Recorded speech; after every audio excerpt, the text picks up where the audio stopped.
152 years ago, two things happened the same year. The great Irish scientist John Tyndall discovered that carbon dioxide traps heat. And when you have more carbon dioxide in the atmosphere, it traps more heat. And there's no controversy whatsoever about that. It's a law of physics. And it's not the kind of law that we can argue with. We can't amend it. We can't change it. It's the way nature operates. So when we put so much more of that CO2 up there, it traps a lot more heat. That's why the glaciers are melting.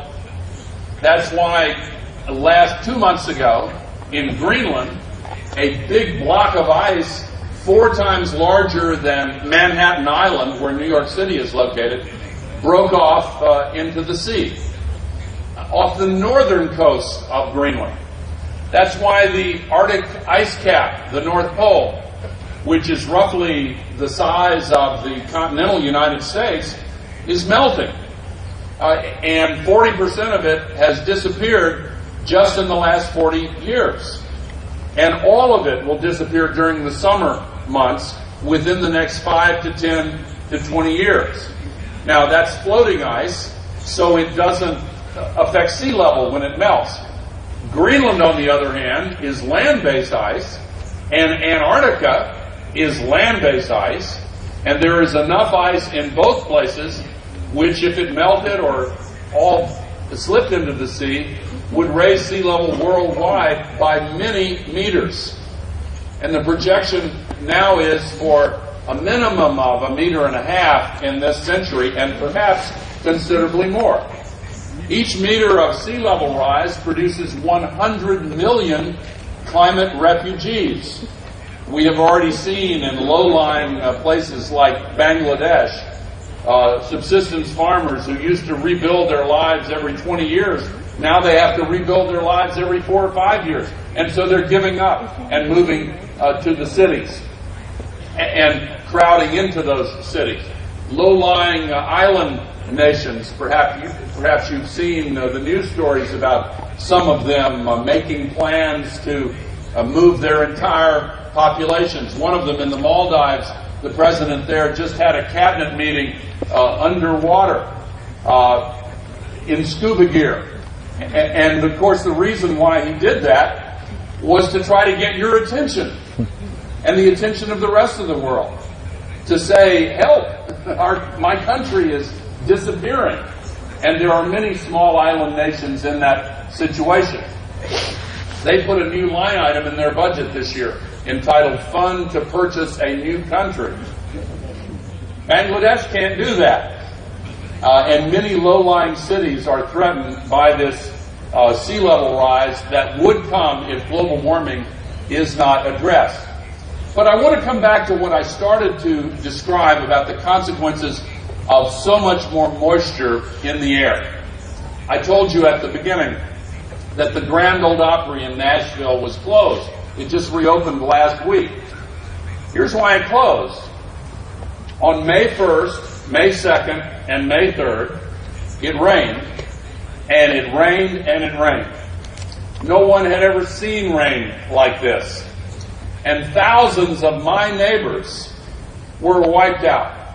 They lost their homes, they lost their businesses, and they had no flood insurance because the places where they lived were so far outside of the historic floodplain, no one thought it was necessary to buy flood insurance. There had never been a flood ever in these regions.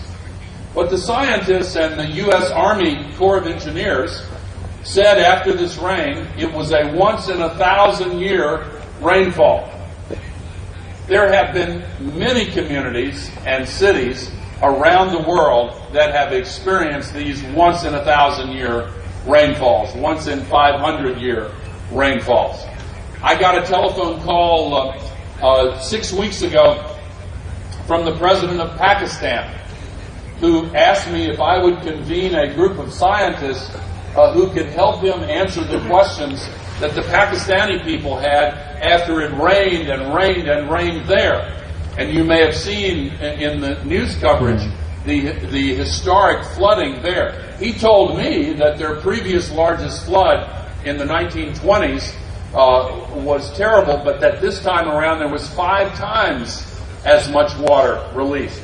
20 million people, 2/3 of the population of Peru, 20 million people were homeless, and most of them are still homeless. Entire towns were wiped out. Why is this happening?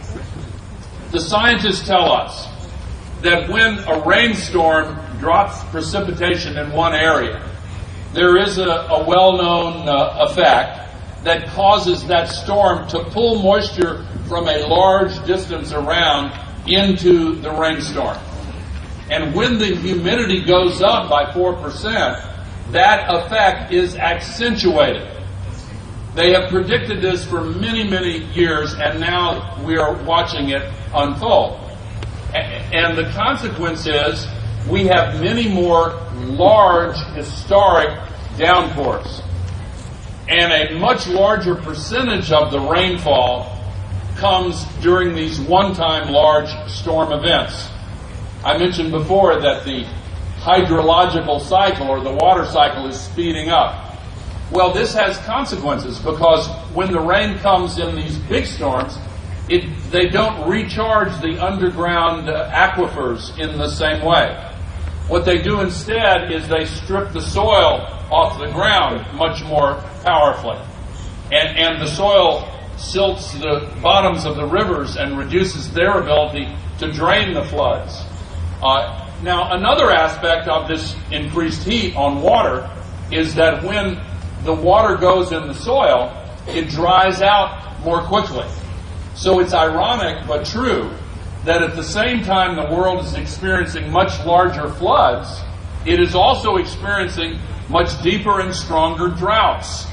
You may have seen what happened in Russia this year. In Moscow, it was 102 degrees Fahrenheit. What is that? 39 degrees Celsius. I can't do the calculation in my head. But record high temperatures.